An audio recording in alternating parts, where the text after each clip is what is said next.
السلام علیکم ناظرین، پیش خدمت ہے مختصر سیرت النبی صلی اللہ علیہ وسلم۔ مسجد نبوی کی تعمیر کے بعد سب سے بڑا مسئلہ مکہ سے آئے ہوئے مہاجرین کی آباد کاری تھا۔ یہ لوگ اللہ کے خاطر اپنا سب کچھ مکہ میں چھوڑ کر خالی ہاتھ مدینہ آئے تھے۔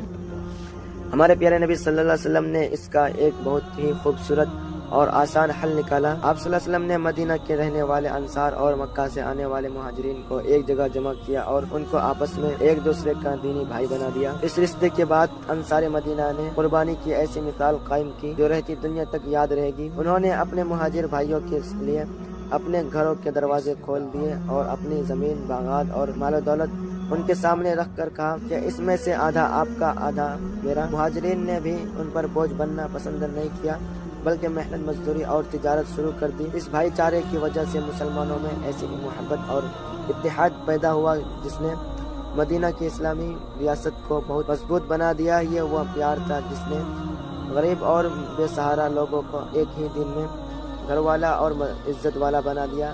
پھر ملتے ہیں اگلے نئے واقعہ کے ساتھ۔ تب کے لیے ویڈیو کو لائک کریں اور اگلے ویڈیو کے چینل کو سبسکرائب کریں۔ السلام علیکم۔